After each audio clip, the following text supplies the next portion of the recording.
Bom, gente, boa noite, sejam todos bem-vindos. Hoje a gente vai terminar o capítulo 16, né? O capítulo 16, Mandato Mediúnico. Foi um capítulo muito longo, né? A gente tinha muita coisa nesse capítulo muito longo. Faltam apenas 9 slides para que a gente pudesse manter, né, os nossos horários, que a gente sempre gosta de terminar até 9h15, por ali. A gente sempre mantém nesse padrão, e faltavam aí 9 slides, a gente ficou para terminar essa semana. Vamos tentar, então, terminar esses slides, depois a gente já vai direto para o capítulo 17, que é um capítulo longo também, que é o serviço de passes. O capítulo 17 também trabalha praticamente com 3 capítulos do livro de apoio, que é o livro Estudando a Mediunidade, do Martins Peralva. Tem um capítulo que é o capítulo chamado Receituário Mediúnico. Esse capítulo, na verdade, ele está dentro do serviço de passes e parte dele dentro do mandato mediúnico. Ele está intercalado, esse capítulo. É um capítulo... Por que eu estou falando aqui agora, antes da gente começar? Porque essa primeira parte, normalmente, ela não vai para a gravação do YouTube, né? Então, esse é um capítulo que nós vamos trabalhar ele uma parte, tá? Nós vamos trabalhar ele de maneira completa, e eu vou até dizer por quê. O livro que nós estamos estudando, Nos Domínios da Mediunidade, é um livro de 1955, pouco mais da metade do século XX. Receituário mediúnico era muito comum naquela época. Hoje em dia é realmente algo bastante complexo. Nós estamos já no século XXI. Aquilo que a doutrina espírita ali deveria apresentar, ela já apresentou, ou seja, o que eu quero dizer com isso? Começamos com as mesas girantes, depois passamos, inclusive, Francisco Cândido Xavier participou disso, participamos ali de efeitos físicos, de, vamos dizer assim, materialização de espíritos, até um dia que Emmanuel chegou para Chico e falou, olha, a partir de agora, acabou isso. E o receituário mediúnico também foi algo muito importante. Foi muito importante, principalmente nesse período aí da metade do século XX, por ali, em que grande parte das cidades mais deslocadas dos centros urbanos tinham dificuldades com médicos, tinham grandes dificuldades. Hoje isso não existe mais. Hoje, realmente, se você estiver numa cidade pequena, normalmente você tem ali um posto de saúde, você tem um médico. Falando Brasil, não estou falando de outros lugares do mundo, estou falando no Brasil. Nosso sistema de saúde, o INSS, não é um sistema de saúde ruim, comparado com muitos outros países. E nós temos realmente já difundido aí um serviço médico bem extenso. O receituário mediúnico hoje em dia poderia, inclusive, se não fosse realizado por um médico mesmo, poderia cair em grandes problemas junto à Anvisa. Então, realmente é algo que hoje em dia nós precisamos pensar. Ele foi muito importante numa determinada época, como as mesas girantes, como os fenômenos de materialização dos espíritos, como o receituário mediúnico, tudo no seu tempo. Então, nós precisamos analisar com a visão do século XXI, com a visão do século XXI. O próprio irmão Martins Peralva, lá no livro dele de 1971, ele analisa esse capítulo, mas também ele não diz nem sim nem não. Ele fica fazendo uma análise, ele diz como aquilo era realizado, o estudo daquilo, mas ele mesmo também não formaliza nada. Então, realmente é um capítulo que nós vamos trabalhar, mas pensando nos trabalhos de hoje em dia. Os trabalhos de hoje em dia, trabalhos de passe, nós vamos estudar os passes, quem vai fazer isso é o Marco Antônio. Ele vai trabalhar sobre o passe, que é ali nós temos a água fluidificada, apesar que nós já falamos um pouco sobre a água fluidificada, mas ele também vai falar sobre isso. Hoje em dia, conhecidos como bioenergia direta e bioenergia indireta. Nós vamos também trabalhar com esses assuntos, com certeza. Vai ser ventilado esses assuntos. E nós vamos ver que esse tipo de trabalho, ele realmente supera muito todos os outros, sem deixar nada a dever por qualquer outra coisa. Temos também ainda os trabalhos de cromoterapia, que são realmente estudos já mais fortalecidos, estudos do século XXI mesmo, estudos da nossa época, e que nós temos ali um fundamento bem mais sólido para trabalhar com isso, sem nenhum efeito colateral, sem nenhum problema que nós possamos ter com o âmbito legal, com Visa e essas coisas. Mas isso é um parênteses. Voltando para o nosso caso, hoje nós vamos terminar o capítulo 16. Já falamos na primeira live sobre o mandato mediúnico. Na segunda live, trabalhamos sobre relativo a... Eu até anotei aqui. Segunda live, nós trabalhamos com relação à identidade dos espíritos que nos atendem. Nós utilizamos, inclusive, a escala espírita para compreender em qual relação estariam esses espíritos mentores, trabalhadores que estão ali na nossa sessão, para que a gente pudesse ter uma noção bem mais clara.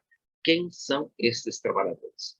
Nós realmente ganhamos um tempo de estudo muito grande nisso, e pudemos compreender melhor quem são esses espíritos mentores que trabalham conosco. Semana passada falamos de algo muito interessante, que foi planejamento reencarnatório. Realmente foi algo bem interessante. E ficou essa semana para a gente terminar os últimos slides do capítulo 16, que é a curiosidade do Hilário. Ele quer saber como é que funciona aquele aparelho que nós vemos ali do lado da Ambrosina, que é como se fosse uma TV, como se fosse uma tela. Na verdade, é um condensador ectoplasmático que ali é instalado ao lado da médium e que projeta a imagem daqueles que são os atendidos, estão sendo atendidos por aquela médium. Esse equipamento ele é utilizado muito nos nossos trabalhos, dentro das sessões de desobsessão, é muito utilizado esse equipamento. É um equipamento já muito conhecido, por isso ele é apresentado nesse livro, em 1955, é um equipamento muito utilizado. Também é utilizado o espelho, é utilizado uma série de outros equipamentos que nós temos ali disponíveis nas salas de desobsessão, na sala de cura, etc, etc, etc. Bom, acredito que a maioria de nós já está por aqui. Como eu sempre faço, esses primeiros 7, 8 minutos, é uma introdução para a gente, pelo menos, se colocar onde é que nós estávamos, né? Para a gente continuar a partir desse ponto onde a gente havia parado. Vamos nos concentrando, agradecendo toda a equipe espiritual que nos assiste, quer onde estejamos. Nossa casa, nosso local de trabalho. Algumas pessoas podem estar dirigindo o seu carro, não importa. Não vamos nos esquecer que todos nós estamos mergulhados no hausto divino, no fluido cósmico universal. Esse fluido que nos liga a Deus, nosso Criador, e que permite que mantenhamos sintonia uns com os outros quando estamos ali ligados em pensamento. Quando estamos todos reunidos ali, trabalhando, nos aperfeiçoando, recebendo conhecimento, nós nos encontramos ali em sintonia. Então, quer onde estejamos, nós estamos ligados. Nossos irmãos espirituais, guias e mentores desse trabalho, quer onde estejamos, estarão também dentro da mesma sintonia. Não podemos esquecer que o próprio Mestre Jesus nos disse que onde houver 2 ou mais pensando em mim, lá eu estarei. Então, tenhamos essa certeza que também o nosso Mestre, modelo e guia, Jesus Cristo, também nos acompanha, nos inspira, nos intui com os seus mensageiros, com os nossos irmãos que nos apoiam, que nos inspiram, que nos protegem, que nos guiam durante todo esse nosso trabalho. Aqueles que desejarem podem colocar ao lado do monitor, da sua televisão, do seu celular, um copo de água, para que nesse copo possa ser colocado durante esses trabalhos, pela espiritualidade amiga, todo o bálsamo necessário para o alívio das nossas aflições, para o alívio dos nossos problemas do dia a dia, para o restabelecimento do nosso organismo físico.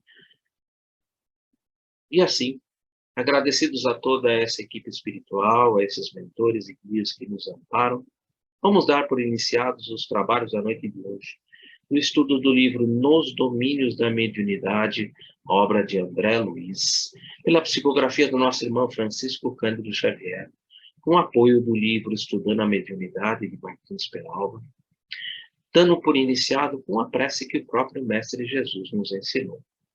Pai nosso que estais nos céus, santificado seja o vosso nome, venha a nós o vosso reino, seja feita a vossa vontade, assim na terra como nos céus. O pão nosso de cada dia nos dai hoje.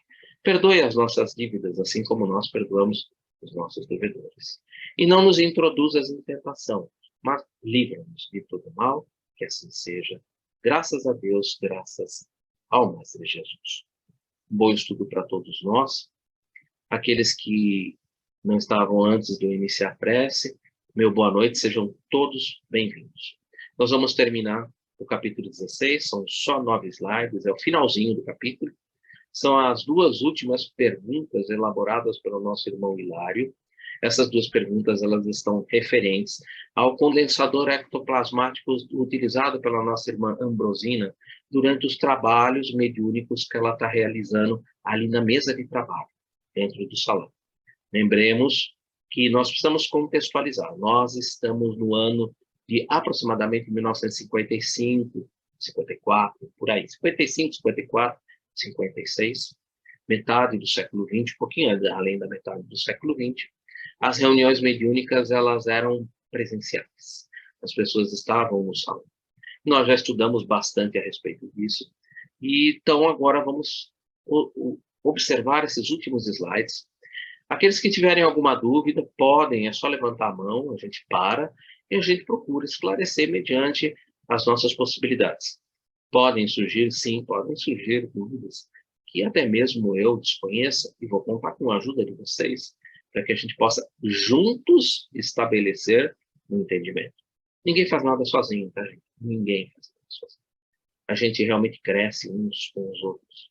Algumas pessoas já têm um pouco mais de conhecimento que as outras, e juntos a gente vai compartilhando esses conhecimentos, e juntos a gente vai alcançar o nosso objetivo, que é a prática da mediunidade segura, a mediunidade com Jesus. Vou compartilhar a tela com vocês, para que a gente possa dar início aos estudos da noite de hoje.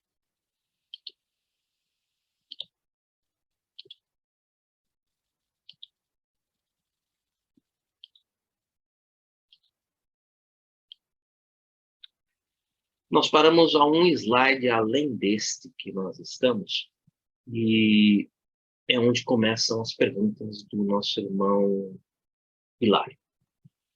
Nessa última parte da semana passada, né, André colocava uma última pergunta dele, André. Mas ainda no mandato mediúnico, o tarefeiro da condição de Dona Ambrosina pode cair? Ele está perguntando, né? Olha, é uma pessoa com mandato mediúnico, Dona Ambrosina, ela pode cair e aulos, como não? Sim, com certeza, né? Isento de errar, nós sabemos, né? Só o Cristo, né, é isento de errar, até mesmo quando encarnado. Isso está na Revista Espírita, fevereiro de 1858. Quem nos fala sobre isso é Lacordaire. Nós encontramos também algumas outras obras doutrinárias, algo a respeito disso. Mas a base vem lá da Revista Espírita, fevereiro de 1858, quando Lacordaire ele fala que os Cristos, ele traz essa informação, né? Que os Cristos, eles são os únicos que não erram, nem mesmo quando encarnados. Toda a outra relação, todos que estão para baixo, podem vir a cometer equívocos. E que, como nós vimos nesse mesmo capítulo, quando nós estudamos ali aquela ordem, a escala espírita, né? Nós vimos que todos, quando cometem algum erro, rapidamente se redimem sobre aquilo, né? E procuram ali mudar e caminhar no sentido positivo. Sempre levando em consideração que um erro na tentativa de acerto é um aprendizado muito grande. Um erro na tentativa de acerto é sempre um grande aprendizado. Porque uma vez que você concebe que realmente não era o caminho correto, você rapidamente corrige e segue o caminho correto. Então, um erro, uma tentativa de acerto, é sempre muito importante. Ele sempre constrói muito dentro da pessoa. Por isso que a gente sempre fala, se você tem alguma dúvida, coloque a sua dúvida, sempre apresente a sua dúvida. Não tenha medo de errar, porque um erro, numa tentativa de acerto, é um aprendizado extremamente valioso. A gente não tem ideia de como isso é valioso, porque você mesmo percebe, opa, não é bem esse caminho, é o caminho que eu devo seguir. Então, isso é muito importante, gente. Nunca deixe de colocar seu ponto de vista. Não tenha medo de errar. Não tenha medo de errar. Como não? Um mandato é uma delegação de poder obtida pelo crédito moral, sem ser um atestado de santificação. Com maiores ou menores responsabilidades, é imprescindível não esquecer nossas obrigações perante a lei divina, a fim de consolidar nossos títulos de merecimento na vida eterna. A lei do amor substitui a personalidade pela fusão dos seres e extingue as misérias sociais. Evangelho segundo o Espiritismo, no capítulo 11, item 8, Lázaro, Paris, 1862. E com significativo tom de voz acrescentou, recordemos a palavra do Senhor, muito se pedirá de quem muito recebeu. Realmente é algo que é muito importante a gente ter consciência disso. Não se coloca, normalmente não se coloca talentos nas nossas mãos que não possam aqui repercutir, ou seja, gerar outros talentos. Aquele que enterra o talento, ele pode, dele, ser removido esse talento, passado para uma outra pessoa que possa administrar esses talentos melhor, até que você possa compreender como trabalhar com esse talento. Lembre-se, tudo que lhe foi confiado, tudo que está sendo lhe entregue, é porque você tem condições de administrar, você tem condições de realizar. Por isso, uma outra coisa importante, hoje gostaria de colocar um comentário aqui especial, para quem assiste o Evangelho por Emmanuel, do nosso irmão Saulo César Ribeiro da Silva, ele hoje fez um estudo bem interessante sobre os 4 principais equívocos que nós podemos realizar na nossa tarefa mediúnica.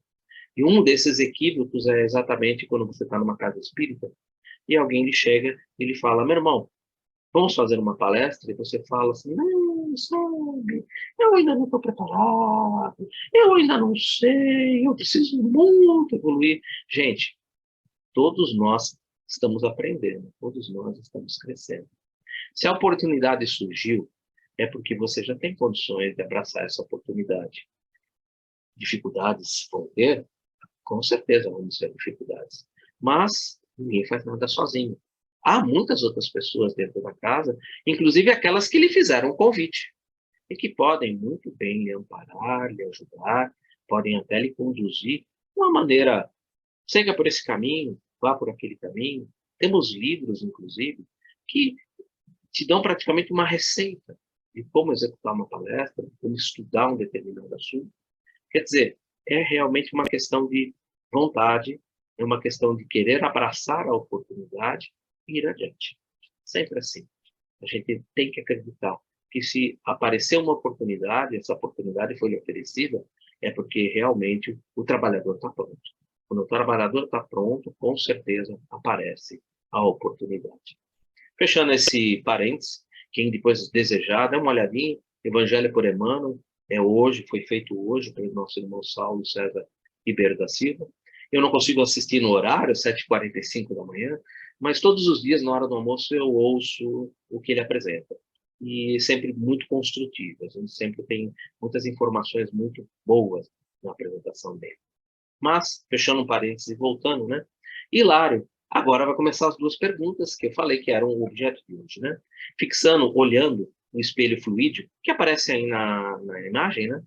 Em que os benfeitores do nosso plano recolhiam informações rápidas para respostas às consultas, solicitou do nosso orientador alguma definição sobre o delicado instrumento que mostrava quadros com pessoas angustiadas ou enfermas, de momento a momento, conforme iam sendo ali realizadas as psicografias pela nossa irmã Ambrosina. Isso ia sendo apresentado naquele espelho fluídico.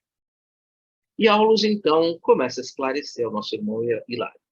É uma espécie de televisor manobrado com recursos de nossa esfera. Lembramos que nós estamos no ano de 1955. Então, a palavra televisor era a que melhor poderia dar um sentido, né, daquilo que representa esse condensador ectoplasmático, que representa essa tela que ali apresentava para a médium, para os assistentes, aquilo que estava se passando naquele momento. E aí, Hilário, começa as suas perguntas. A face do espelho mostra o veículo de carne ou a própria alma? A pergunta é fundamental. Fundamental. Sem essa pergunta, a gente não poderia compreender o restante da explicação. Ela é fundamental. E a Aulus diz, na hora, a própria alma. Pelo exame do quê? Do perispírito. O exame do perispírito. Isso é importantíssimo. Essa informação é importantíssima. Sem essa informação, você não entende o que vai acontecer daqui para frente. Pelo exame do perispírito. No nosso perispírito ficam gravadas todas as marcas oriundas dos nossos vícios e das nossas imperfeições, de tudo aquilo que nós aqui praticamos. Tudo isso fica gravado no nosso perispírito. Lembrando que isso é um reflexo daquilo que está no nosso corpo mental. Lembremos que o perispírito, ele é nada mais do que um reflexo do corpo mental. O corpo mental, logicamente, não existe uma forma definida para ele. A gente já viu isso no passado, quando nós estudamos os corpos, né? Nós vimos que o corpo mental é como se fosse uma aura, né? E ele tem um aspecto não uniforme.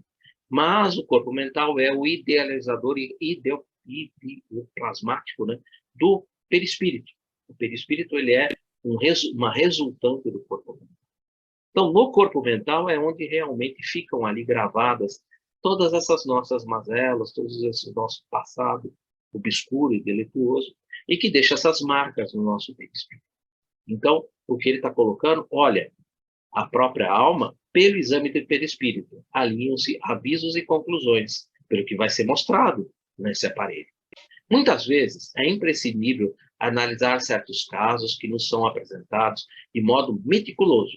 Todavia, recolhendo apelos em massa, mobilizamos meios de atender à distância. Ou seja, esse equipamento é realmente para um atendimento à distância. As pessoas que estão ali, que foram levadas ali para a psicografia, não estão presentes no salão, estão à distância. Para isso, trabalhadores em nossas linhas de atividades são distribuídos por diversas regiões, onde captam as imagens de acordo com os pedidos que nos são endereçados, sintonizando as emissões com um aparelho receptor sobre nossa vista. Ou seja, eles vão até o local, verificam e, pela mente, transmitem, né, para esse aparelho que mostra para as pessoas que estão ali no trabalho o que está se passando. Um comentário sobre o espelho fluídico, lembrando que os comentários são meus. Então, eu coloco como sem referência bibliográfica.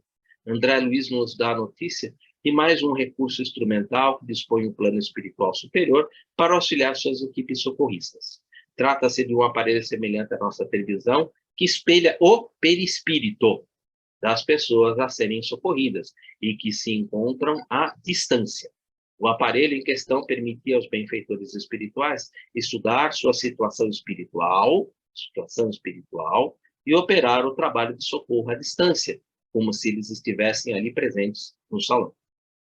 Isso é um texto sem referência bibliográfica, é um texto que eu faço normalmente do estudo que eu estou fazendo, eu às vezes anoto, porque eu acho importante, não só, eu poderia simplesmente comentar, como eu comentei, mas acho importante deixar o visual, porque o visual também ajuda, né, no aprendizado.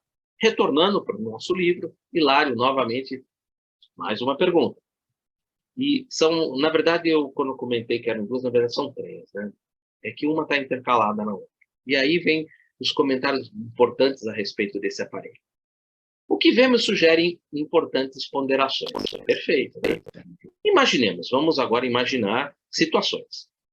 Que alguém expressa determinada solicitação ao mandato mediúnico sujeita a certa demora entre a requisição e a resposta. Figuremos que o interessado situado longe desencarne e permaneça em espírito, como acontece em muitas ocasiões num aposento doméstico ou em algum leito de hospital, embora já liberado do corpo físico. Em um caso desses, a resposta dos benfeitores espirituais será fornecida como se fosse dedicado ao encarnado autêntico? Olha que bela formulação, bem formulada, né? Uma pergunta bem formulada, né? Imaginemos, né? Você traz para o centro perguntando algo sobre uma pessoa e como você teve na segunda-feira, você foi só no sábado no centro, durante essa semana, você nem acabou nem ficando sabendo, e essa pessoa desencarnou. E aí? Como é que isso se processa? E aí Aulus responde. Não poderia ser diferente do que Aulus coloca para nós, né? Isso pode ocorrer em várias circunstâncias. Então vamos lá, ele vai agora trazer circunstâncias. Acrescentou o instrutor. De vez que não nos achamos num serviço automático ou milagroso. Ninguém faz milagre, tá? Ninguém faz milagre. Agimos com espírito de cooperação e boa vontade, dependendo o êxito, o auxílio mútuo.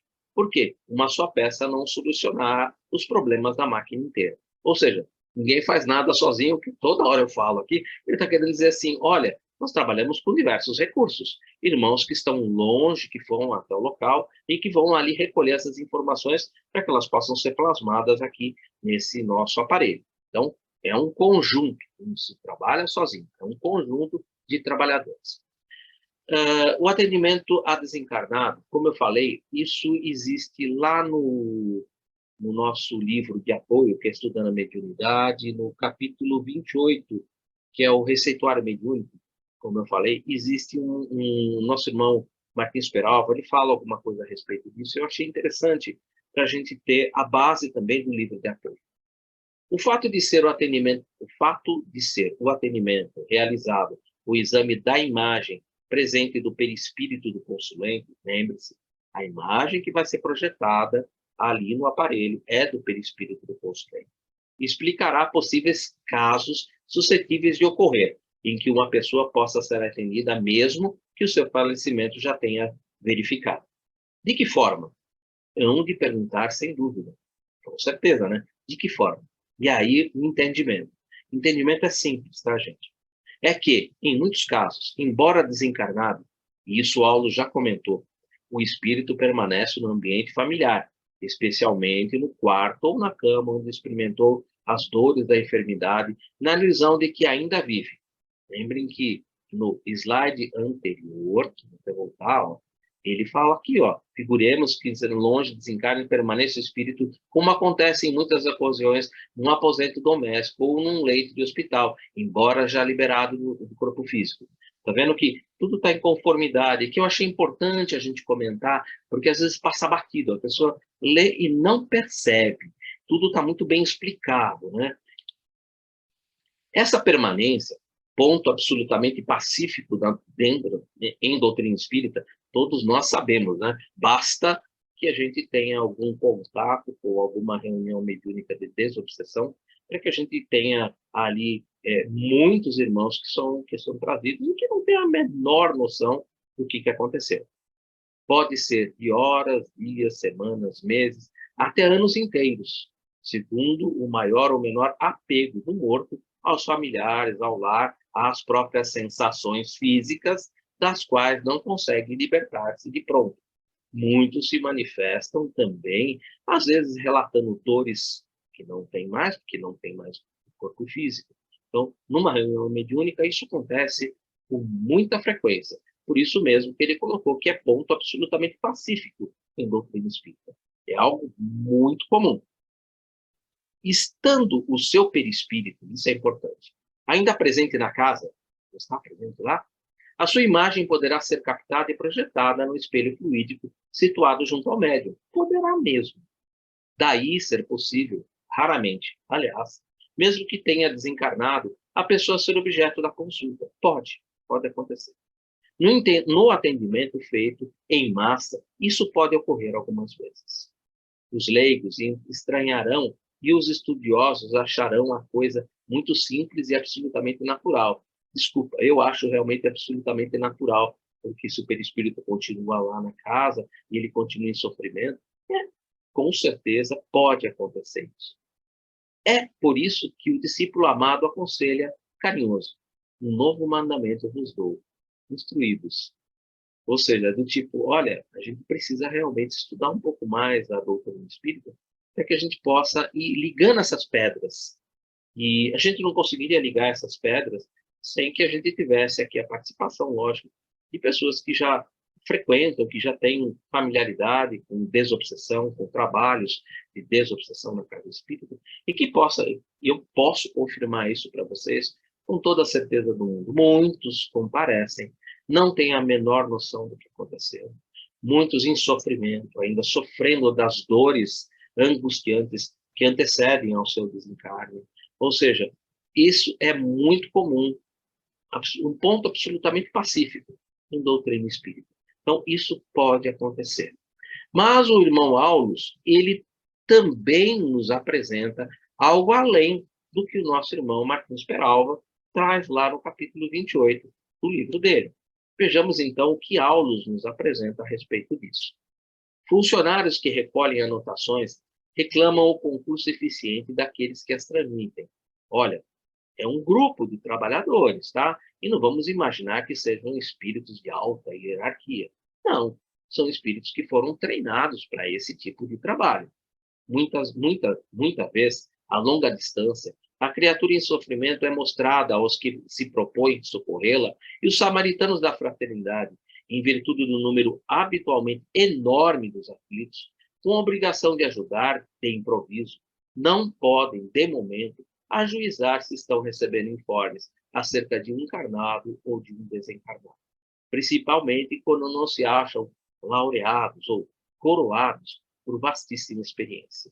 E são irmãos que foram treinados para isso, mas não imaginemos que são espíritos muito elevados. Não são. São irmãos que ali, como ele coloca, bons samaritanos, que se propõem a esse tipo de trabalho, recebem um treinamento e recebem aí esse trabalho e vão em busca desses resultados, e muitas vezes ali pela falta de experiência, ainda crescendo, se desenvolvendo nesse trabalho, podem eventualmente trazer esse tipo de informação. Em certas situações, os necessitados exigem auxílio intensivo, em pequenina fração de minuto. Assim sendo, qualquer equívoco desse tipo, é perfeitamente admissível. Eu concordo em gênero, número e grau, porque normalmente é algo que vai ali dentro de um atendimento fraterno, vai soerguer. E o soerguimento é sempre útil, seja onde for, seja da maneira que for. Mas isso, tornou hilário, não seria perturbar o serviço da fé? Se fôssemos nós, os encarnados, não julgaríamos tal acontecimento como sendo inútil resposta enviado a um morto? Boa pergunta também do Hilário, né? E Aulus? Não, Hilário. Não podemos situar a questão nesses termos. Quem busca sinceramente a fé encontra o prêmio da compreensão clara e pacífica das coisas.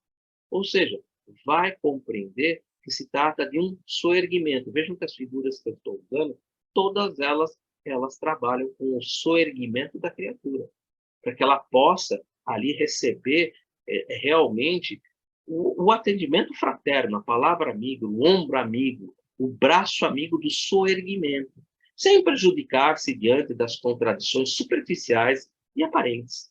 Se você realmente for ficar aí por causa das aparências, você deixa de lado o amparo da fé que, na verdade, que soergue aquela pessoa que passa por aquele momento.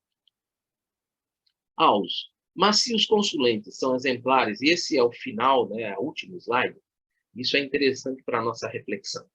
E aí é uma coisa que o Aulus coloca, e que eu acho importante, e eu vou precisar utilizar aí um pouquinho da lembrança de vocês para a gente poder entender esse último slide.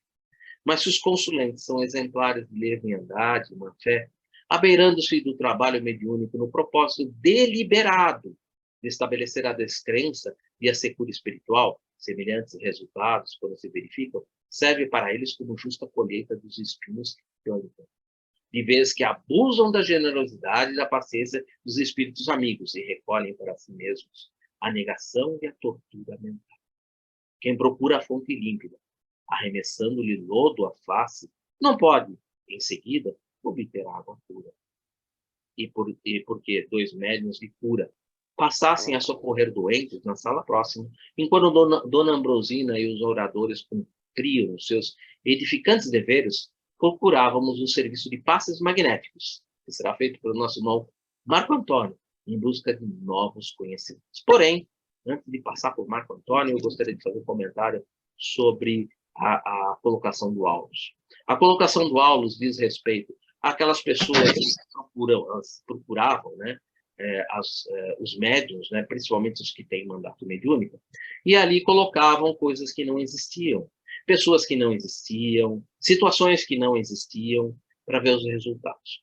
Quem assistiu o livro, quem assistiu o filme Chico Xavier, deve lembrar que uma vez, se não me engano, na época era a revista O Cruzeiro, foram duas pessoas lá falar com o Chico, e que colocaram para ele situações que não existiam.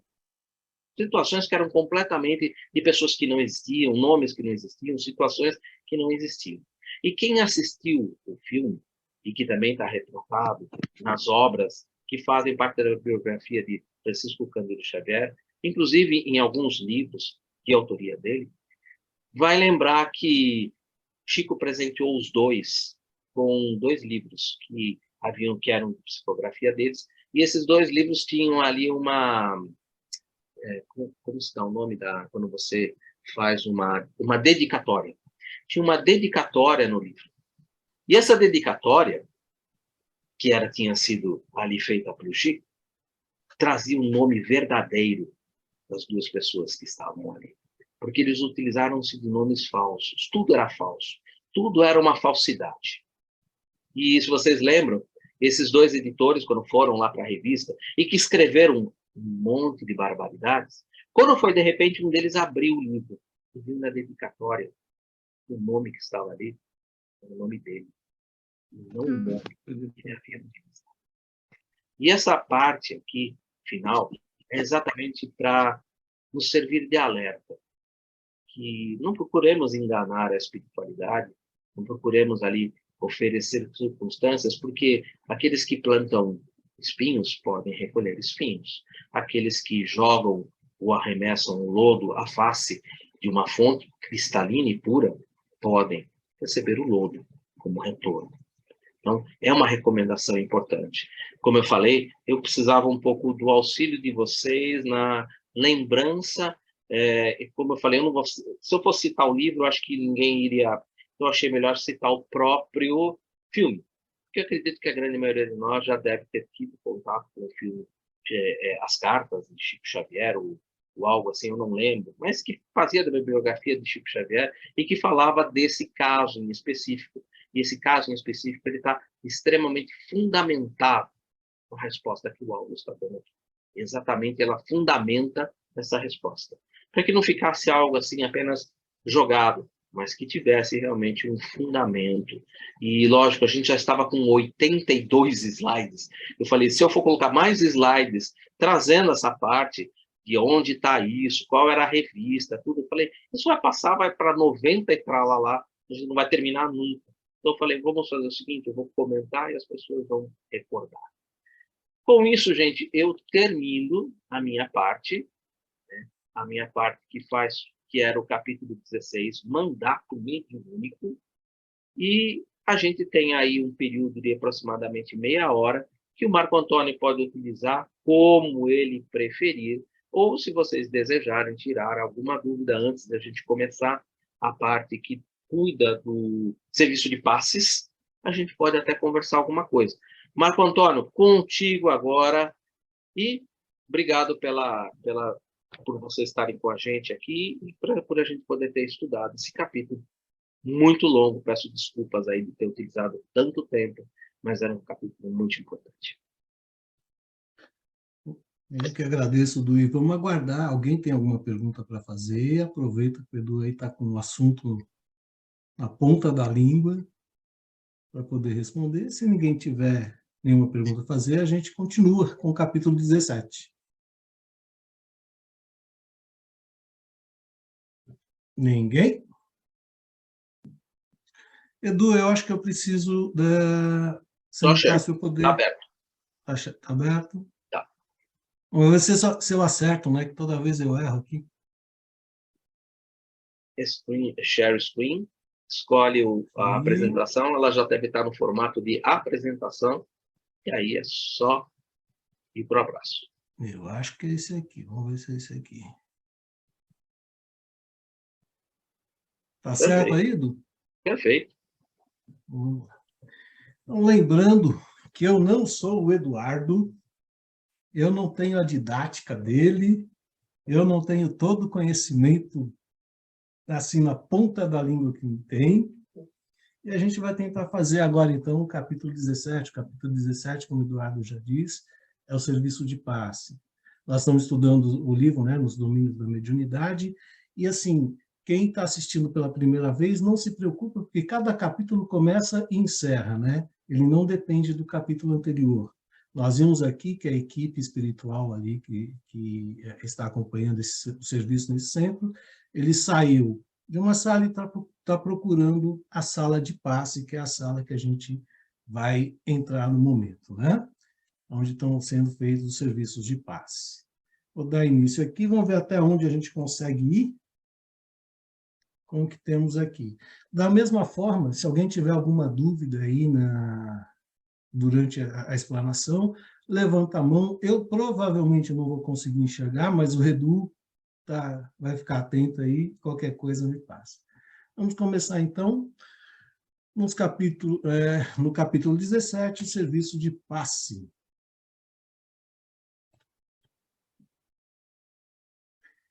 Então, vamos lá no trecho. Nós vimos no capítulo anterior que eles estavam saindo e indo para o serviço de passe. Então, o trecho do livro começa assim: atravessamos a porta e fomos defrontados por um ambiente balsâmico.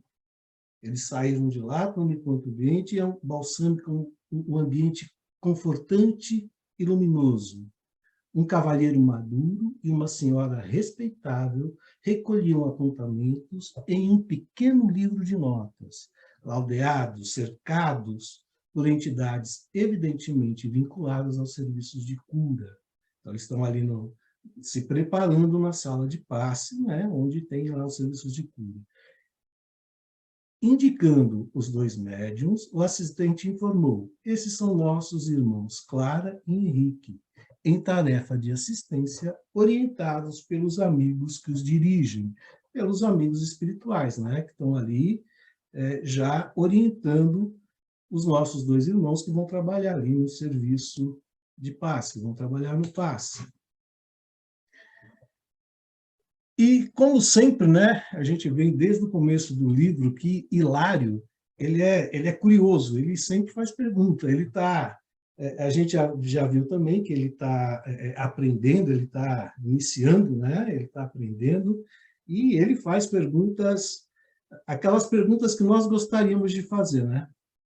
Sempre aquela pergunta que nós gostaríamos de fazer. Deixa eu voltar aqui que eu passei. Então, Hilário pergunta, né? Como compreender a atmosfera radiante em que nos banhamos? Aventurou Hilário, sempre curioso. Aí Aula explica que nesta sala, se reúnem sublimadas emanações mentais da maioria de quantos se valem do socorro magnético, tomados de amor e confiança. Aqui possuímos uma espécie de altar interior, formado pelos pensamentos, preces e aspirações de quantos nos procuram, trazendo o melhor de si mesmo. Olha interessante que é isso. Quando uma pessoa vai lá e procura o centro, ela está pedindo alguma coisa. E a gente já estudou que pensamento é forma. Né? Então, ela vai lá, ela está pedindo alguma coisa por ela, por alguém, ela está agradecendo, mas ela está sempre ali com um pensamento. E aí é um comentário que eu... também não tem biografia aqui, né? Não tem referência, porque é coisas que eu fui pegando e colocando aqui com minhas palavras. Tá? Existe um ambiente físico próprio, específico para a transfusão de energia, e esse ambiente vai guardando todas as emanações de esperança, de confiança em Deus, de melhora, tanto dos encarnados como dos desencarnados. Temos a obrigação de zelar por esses ambientes, ter respeito. Dessa maneira, cria-se uma atmosfera e uma psicosfera elevada, ou seja, um campo de emanações eletromagnéticas que envolve o indivíduo e que, por isso só, já ajudam bastante. Quem conhece o centro lá, vamos transformar isso lá na sala de cura ou na sala de paz. Quando a gente adentra aquela sala, a gente já sente aquele ambiente assim completamente diferente, né? A gente já se sente bem só de entrar ali. Na sala de passe, quando está no horário do passe, que a gente entra lá, já teve toda uma preparação, a equipe já está lá disposta, né? E a gente entra ali, já se sente melhor, né? Só de entrar ali. E quantas vezes a gente vê lá na sala de cura, que as pessoas, quando entram lá, falam, nossa, aqui tem alguma coisa diferente. Então, se a gente respeitar, o que a gente tem que fazer? A gente tem que respeitar esses lugares, porque ali tem todo um trabalho, né? Tem todo um trabalho da espiritualidade, que é esse ambiente físico, que toda essa energia está lá naquele ambiente aguardando, né? Os trabalhos ali. Então, é tão gostoso quando a gente entra na sala, a gente sente assim, uma energia tão diferente. Quem trabalha ou quem já foi tratado ali no centro nosso sabe. Isso acontece em qualquer casa espírita, não é só o nosso, qualquer lugar que ele foi preparado para pelo trabalho de cura, trabalho de passe, ele é preparado. E aquele respeitado. Por isso que a gente não pode entrar lá dando risada, fazendo brincadeiras, fazendo qualquer outra coisa que não seja concentrar no que a gente possa trabalhar, né? Vamos dar continuidade aqui. Retornando ao texto, não dispunhamos, todavia, de muito tempo para a conversação isolada. Clara e Henrique, agora em prece, nimbavam-se, aureolavam-se, né? Eram cercados de luz. Dirceia estavam quase desligados do corpo denso. Eles já estavam envolvidos naquilo que eles estavam fazendo, eles estavam em prece nesse momento. Eles não estavam incorporados, eles não estavam em estado mediúnico assim, né? Mas eles estavam envolvidos naquilo. Porque se mostravam espiritualmente mais livres, em pleno contato com os benfeitores presentes, embora por si mesmos não pudessem avaliar.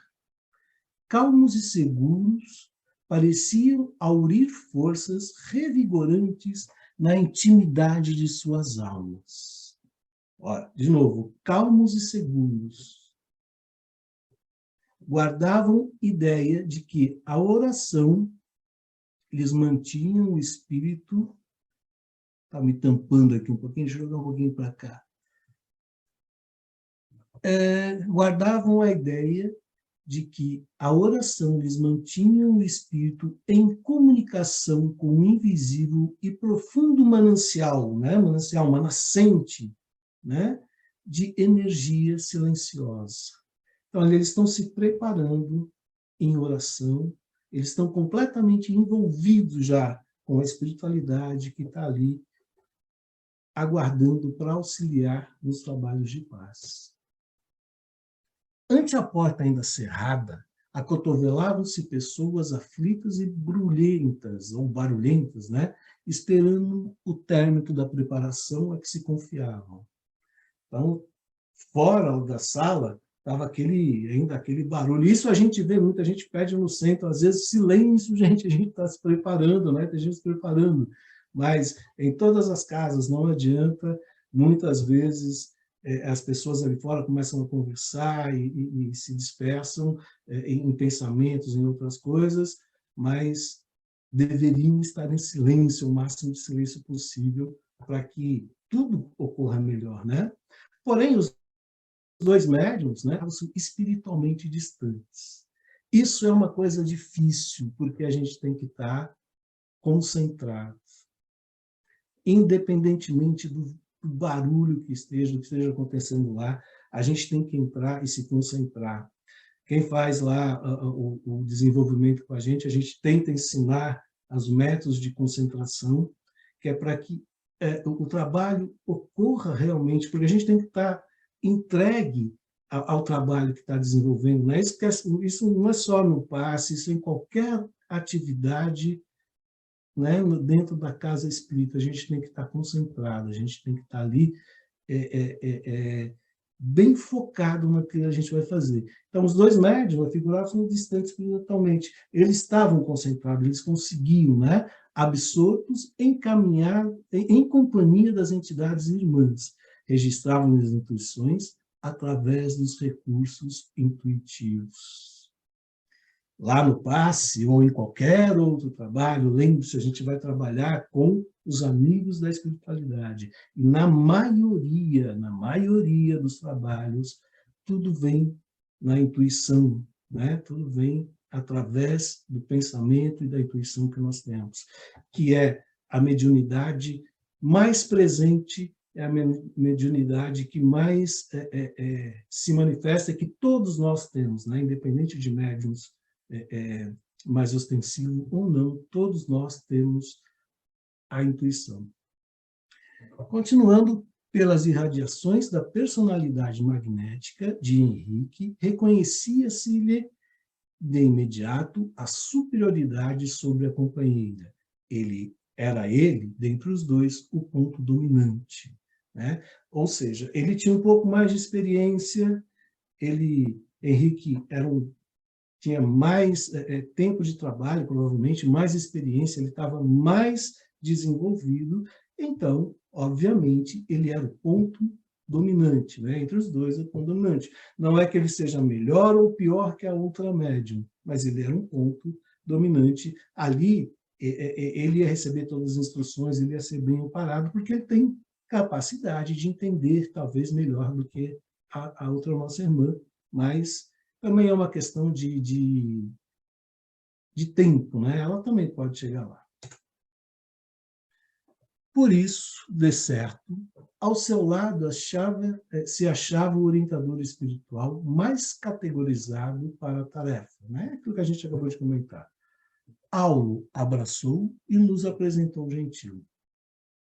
O irmão Conrado, nosso novo amigo, enlaçou-nos acolhedor, né? Foram recebidos ali de maneira bem acolhedora. Hilário, que nunca sopitava a própria espontaneidade, começou, como de hábito, a inquietação, perguntando respeitosamente. Mais uma vez, está lá Hilário, né, fazendo as perguntas. Preparam-se nossos amigos à frente. Deixa eu ver o que está escrito aqui, que eu não consigo ver. Tem um negocinho aqui.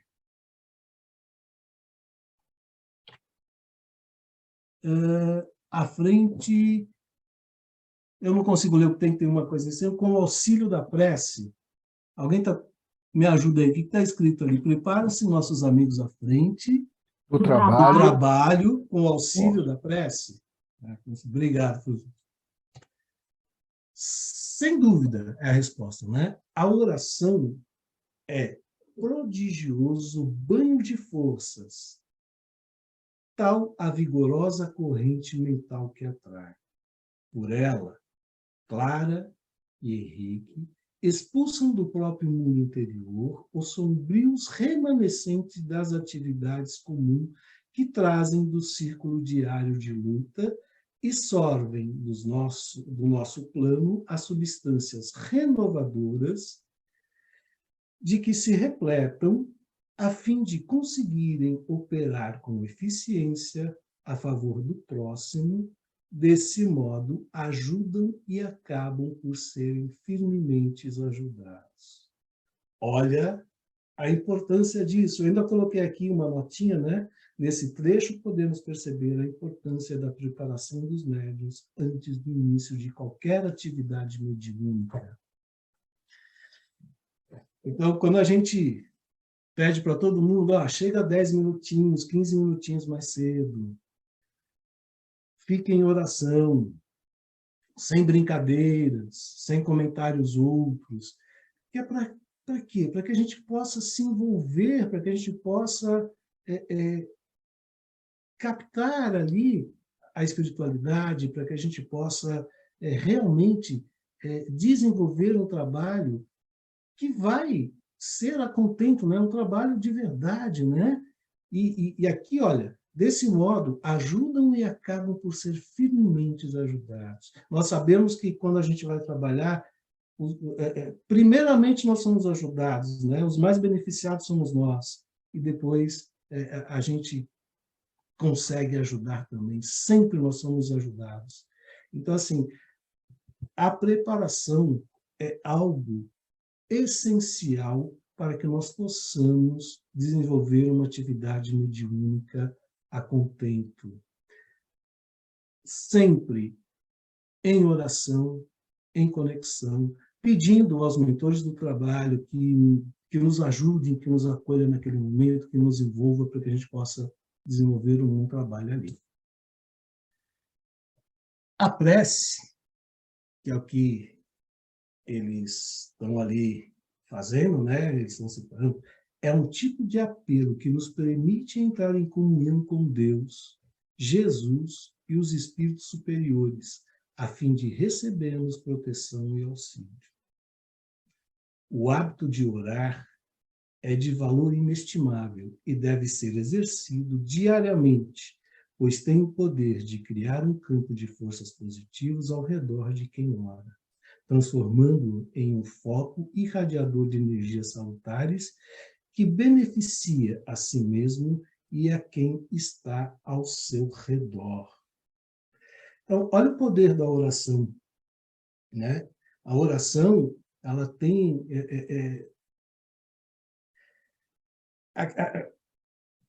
o pai nunca vai deixar o filho sem ser atendido, né? Tem a passagem lá, se o filho está pedindo pão, o pai jamais vai dar pedras, né, para ele. Então, assim, a oração é aquilo que nos liga a Deus, é aquilo que nos liga ao plano superior, aos espíritos superiores. E eles sempre vão nos dar a proteção e o auxílio.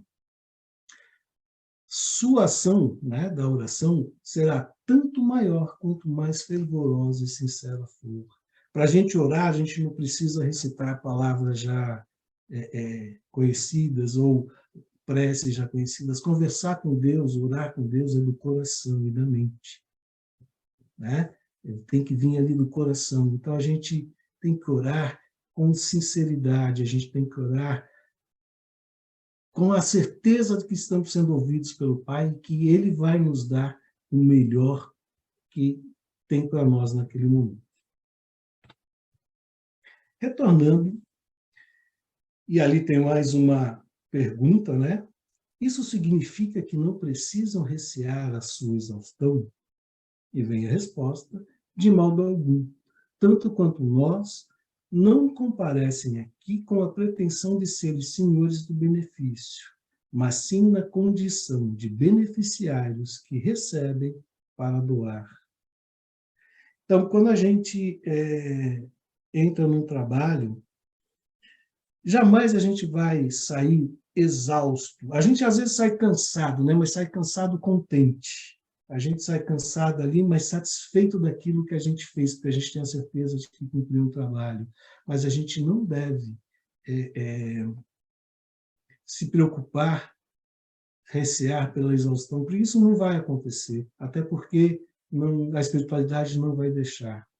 E se algumas vezes a gente trabalha e sair com dor de cabeça ou sair de alguma forma não tão bem quanto entramos, é porque alguma coisa nós não fizemos direito.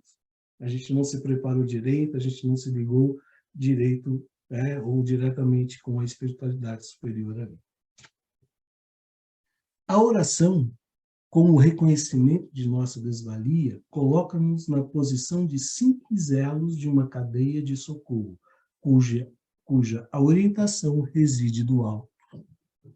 Somos nós aqui, neste recinto consagrado à missão evangélica, sob a inspiração de Jesus, algo semelhante à singela tomada elétrica, dando passagem à força que não nos pertence, a que servirá na produção de energia e luz. Olha aqui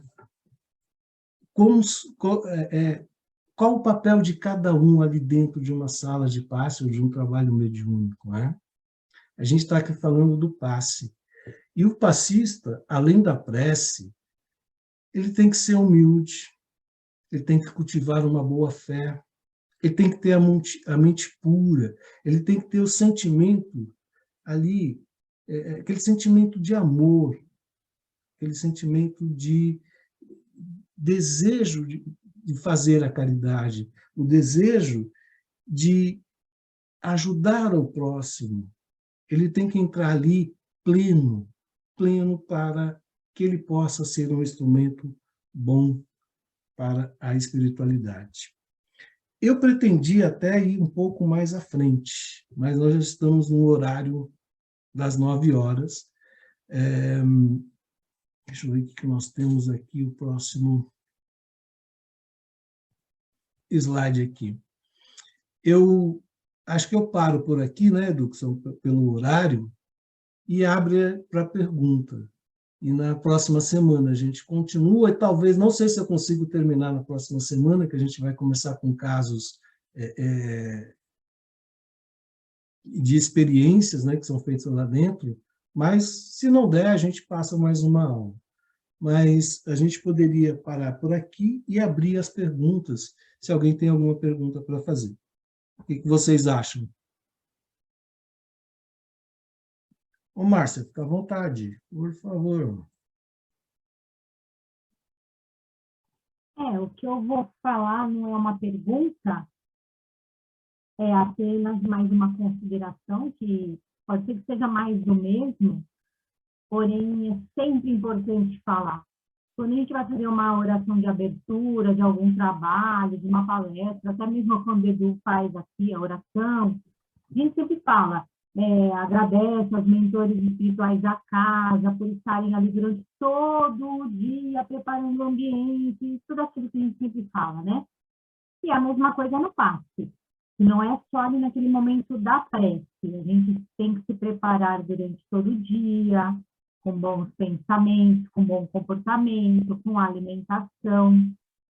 É uma experiência que eu tenho, como uma boa espírita melindrosa que eu sou, que eu já melhorei um pouco, mas ainda tenho muito melindre, né? Eu sempre fui muito, não sei se eu vou usar a palavra julgada, não é essa palavra, mas eu sempre fui muito apontada, porque eu estudo muito. Porém, acredito eu que o fato de estudar muito, e como estava no slide seu aí, o instruído, é para ter esse conhecimento, depois da prática. O meu veio primeiro o conhecimento, depois a prática, porque eu não tenho uma mediunidade extensiva. Para ter esse conhecimento do que fazer na hora de passe. Você vai lá, você vai impor a sua mão, você vai desejar, você vai orar, você vai dar toda a sua energia, o seu sentimento. Então, o estudo é importante para isso.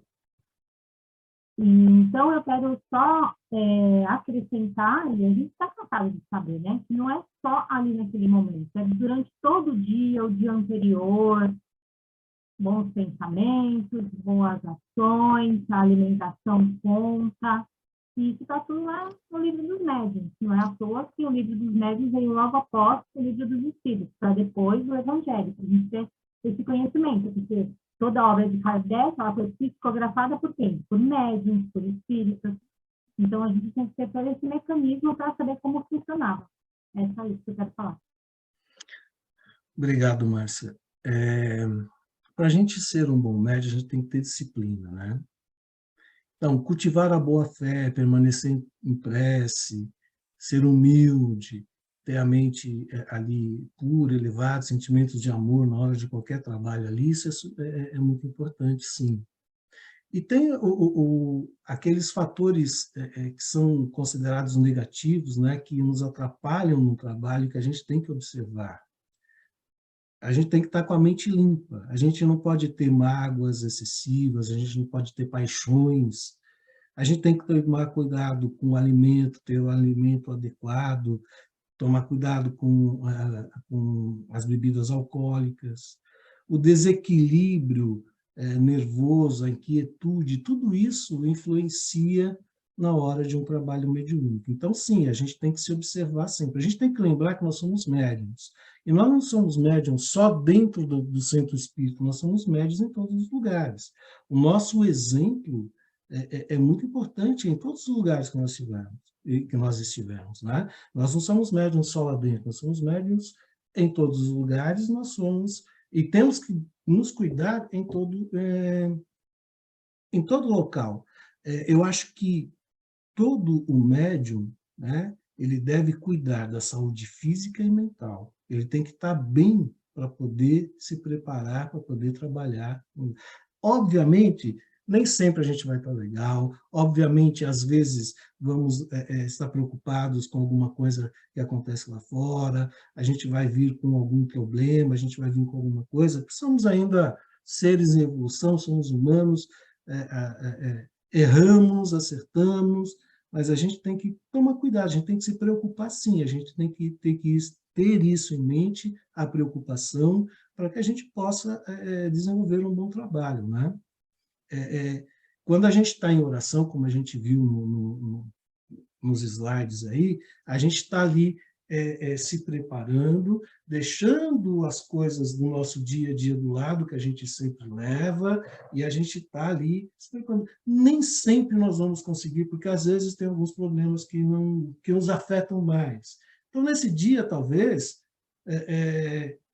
vamos ali tomar um passe em vez de dar o passe, vamos tentar, né, servir de uma outra forma. Não, olha, eu não estou em condições de dar passe, eu vou organizar a fila lá fora, eu vou separar a água, eu vou tomar um passe, vou preparar. A gente tem que ter discernimento. Eu acho que o discernimento é aquilo que nos guia, né? Eu não vou comer um boi, depois vou lá tentar dar uma passividade, porque a minha energia ela vai estar ali concentrada para fazer a digestão daquele boi que eu comi, e eu não vou ter energia para doar, porque nós vamos ver mais para frente os tipos de passe, e o passe que nós usamos, na maioria das vezes, na grande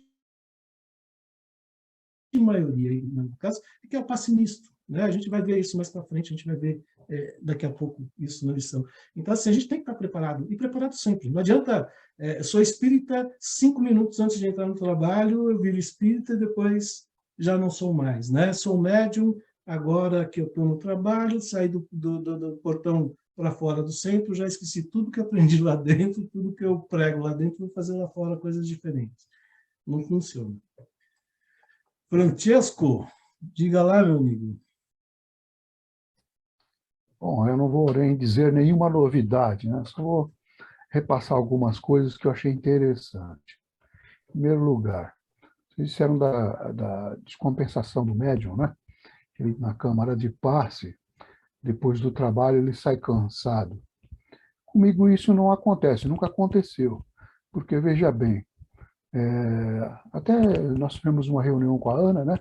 E ela, conversando com a gente, até eu fiz essa colocação, que eu acho o seguinte, que, na realidade, a gente está doando um pouco da nossa energia vital ali, nós também estamos recebendo energia o tempo todo. A câmara está carregada de energia. A gente trabalha, o nosso início de trabalho é justamente para construir esse ambiente. O ambiente ele é carregado da energia dos médiuns, e aí o pessoal entra na câmara e fala, nossa, como está gostoso aqui, né? A preparação da sala, né? Porque a preparação da sala obteve sucesso. Nós conseguimos fazer o trabalho.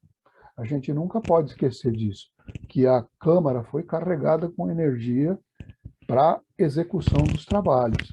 E o médium, na realidade, ele não perde nada, não. Ele recebe, na realidade. Se ele estiver descompensado, com algum problema, essa descompensação dele vai ser corrigida. Mesmo porque é o seguinte, foi esse ponto que eu coloquei para a Ana, que o médium pode estar descompensado. Um médium ou 2 descompensados, durante o ato do passe, eles vão receber a mesma energia que as pessoas que estão recebendo o passe lá vão receber. Ele vai receber também. A gente observa, eu olho muito durante o passe o seguinte, para onde vai a energia. Então, a energia vai para o chakra coronário, entra na pessoa, tá? E se você estiver do meu lado e você estiver descompensado, a energia vai para você também, entra em você, vai te compensar. E é assim, eu vejo assim como um benefício mútuo.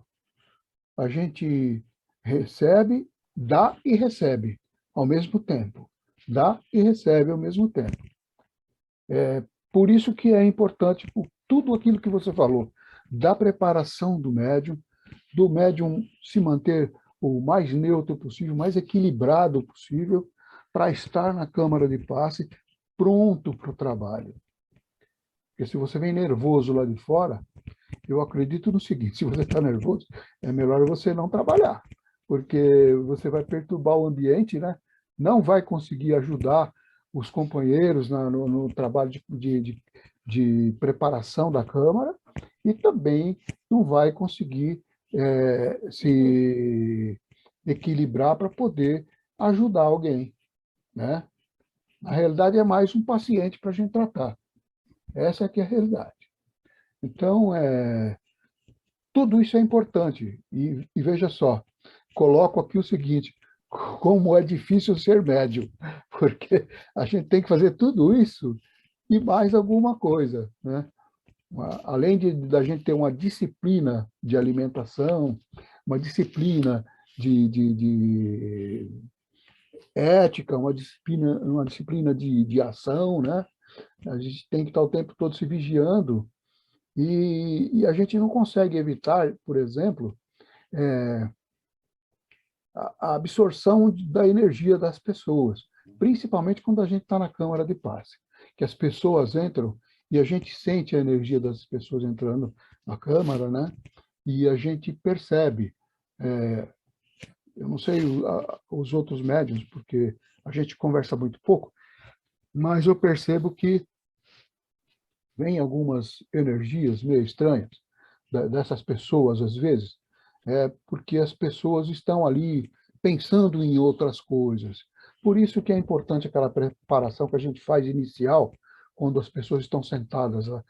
Deixem as energias do mundo exterior lá fora, vamos nos concentrar, focar aqui na energia, né? Na paz que está aqui dentro dessa câmara, na energia que está carregando essa câmara para que a gente possa relaxar, né? Etc. A gente faz isso, a Márcia também faz, né? A gente faz o possível para deixar as pessoas prontas para o trabalho de passe. É um trabalho e tanto que a gente faz, porque a gente está sempre, como é que fala? Refazendo esse trabalho a cada momento. Cada momento a gente está refazendo isso, fazendo a leitura da prece, etc., dirigindo a prece para as pessoas. E é o seguinte, a gente nunca consegue fazer a mesma coisa na próxima vez. Cada vez que a gente vai fazer uma prece, a gente faz diferente. A gente faz a leitura, a gente faz uma prece e a gente faz a prece. Todo mundo faz, até a Márcia faz também. A gente, sempre que vai fazer uma prece, a gente nunca repete a prece. É sempre de uma outra maneira. Não é uma coisa quadradinha, montadinha, não. Ela sai, vai saindo e vai se repetindo. É um fluxo constante dos nossos amparadores que estão ali presentes, estão em corrente conosco e que auxilia bastante o nosso trabalho. Mesmo que a gente não perceba, não tenha essa percepção, eles estão ali, estão trabalhando. A mentoria da sala é muito boa, é muito forte.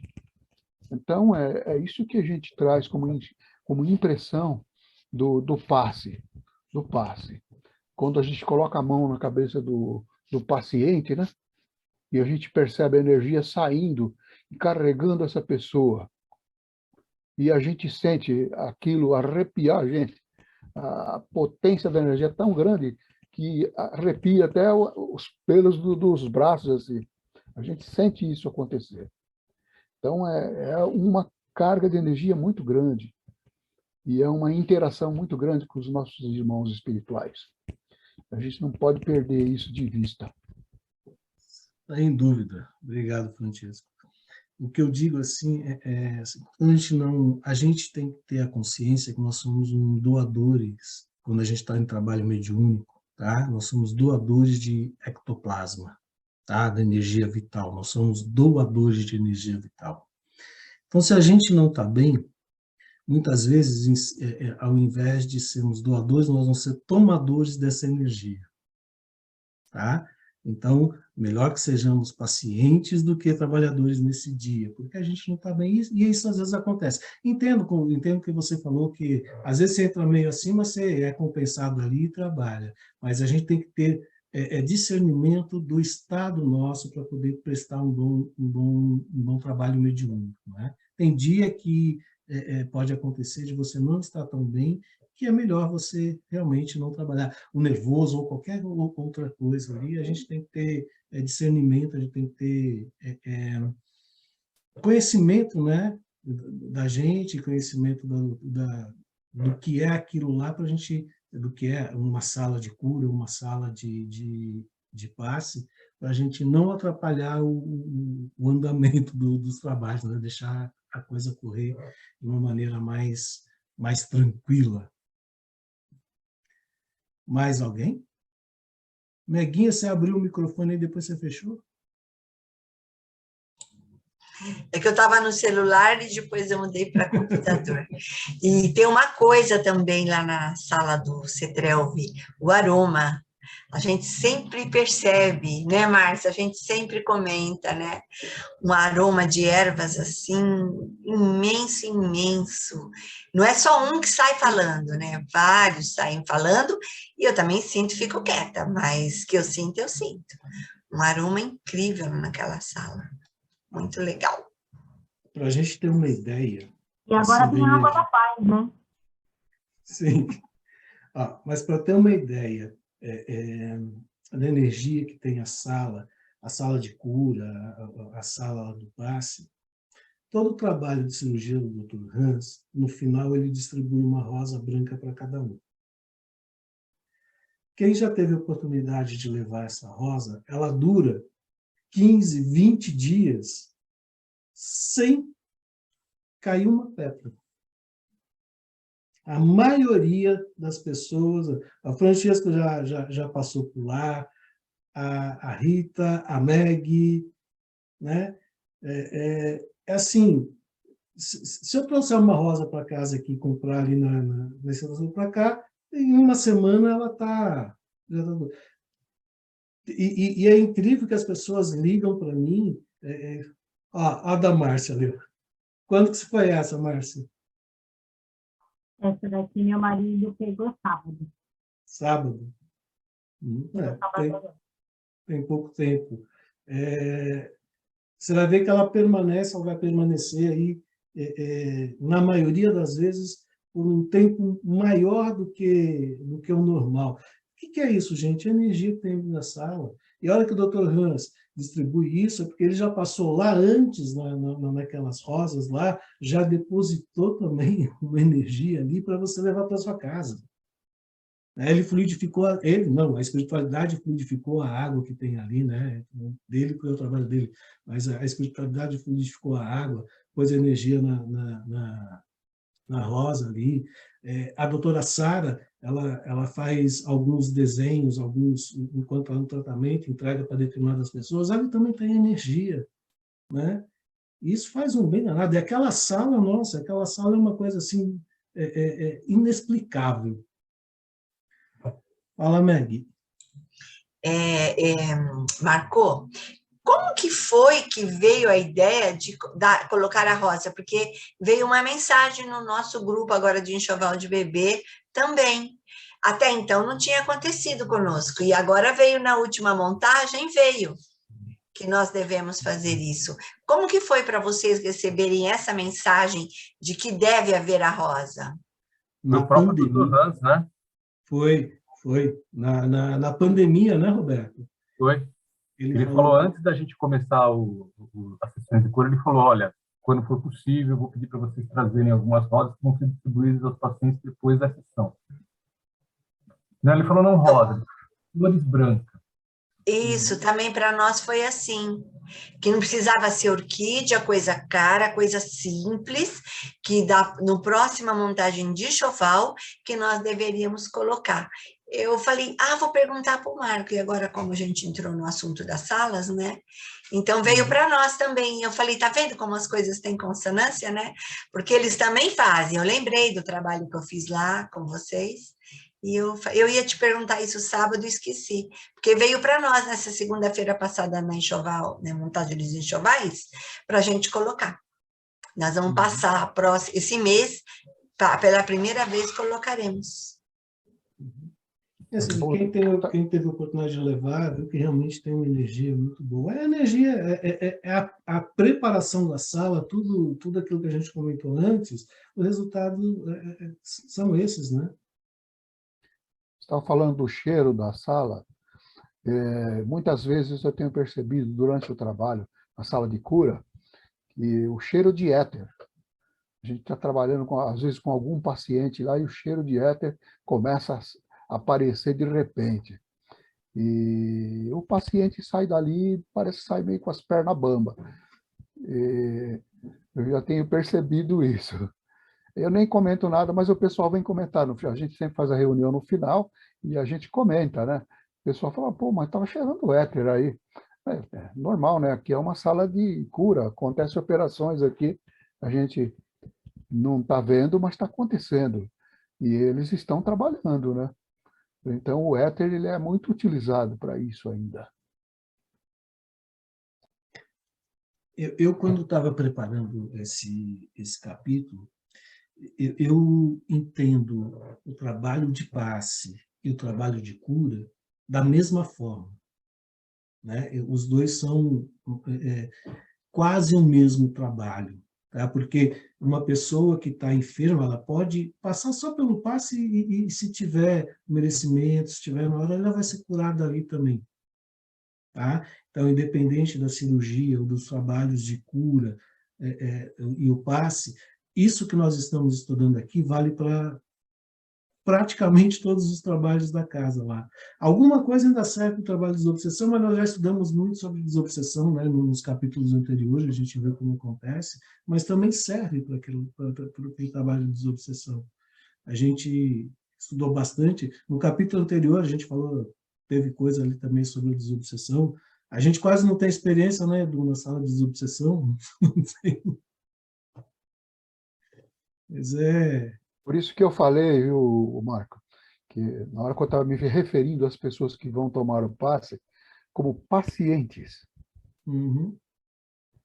Porque são pacientes, né? Uhum. Nós somos pacientes. A gente está todo sábado lá, toda quinta, toda segunda. Nós somos pacientes ali também. Mais alguma colocação? Fala, Edu.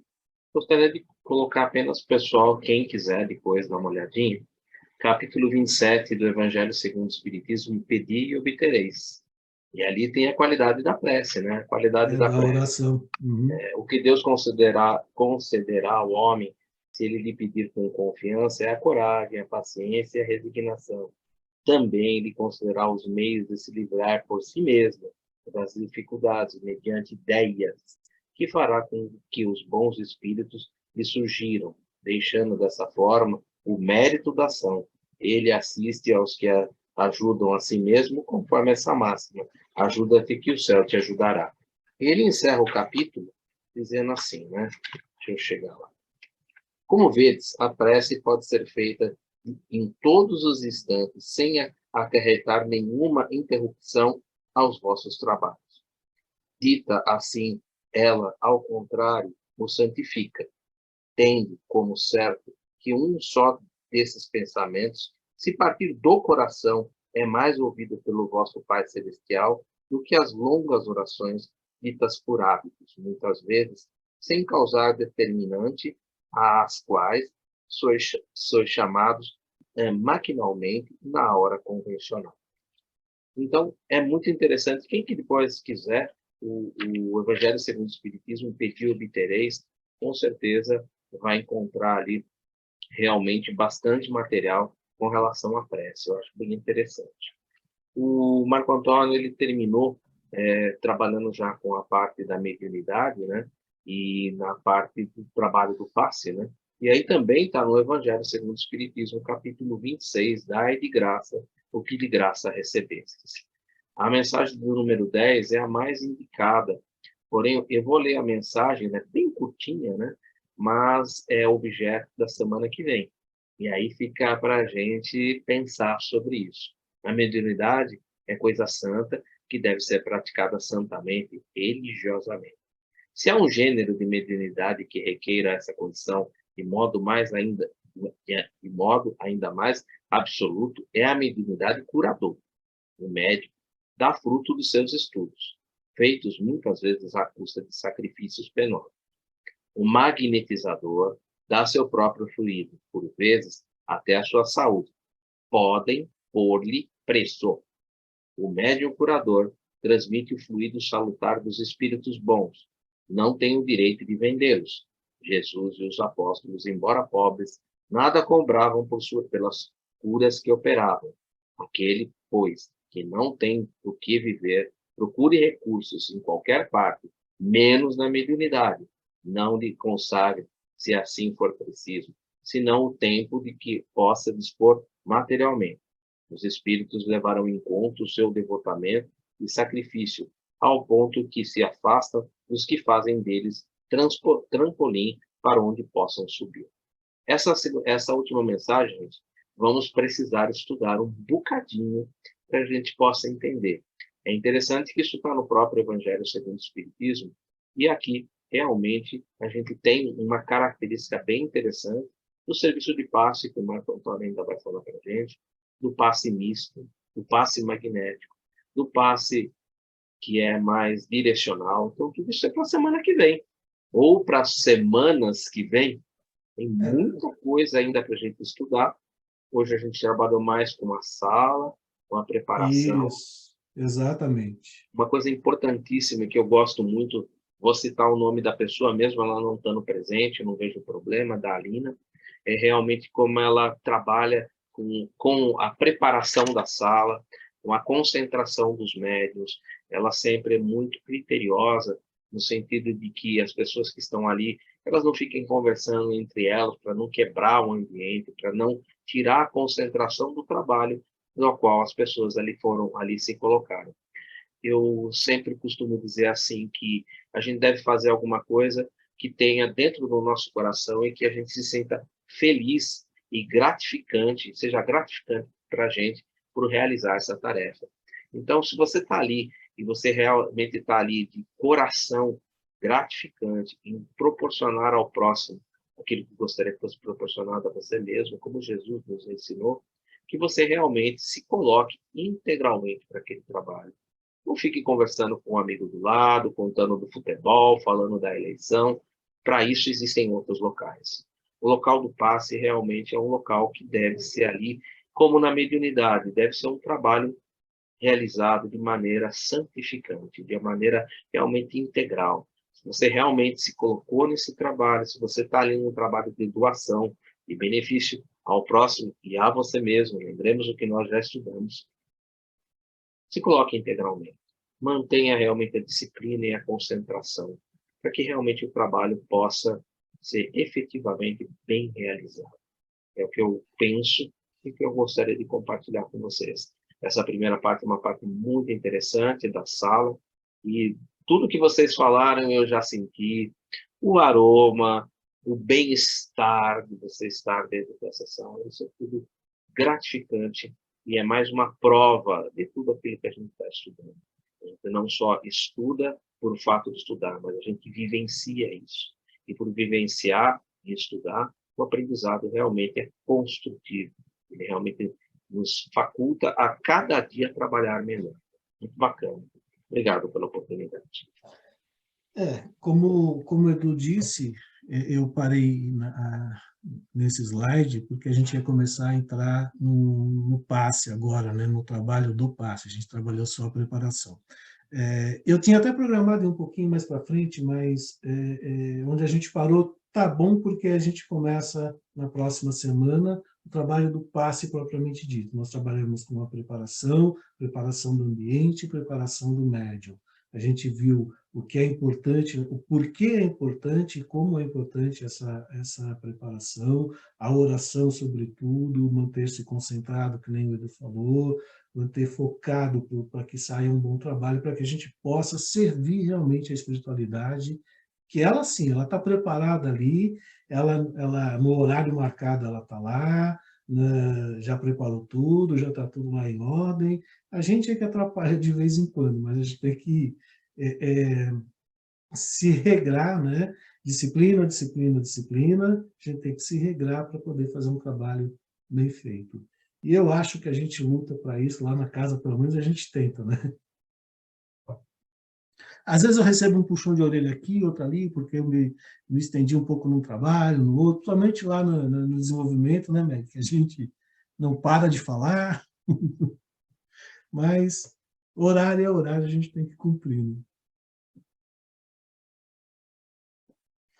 Bom, gente. Pois não, Rose?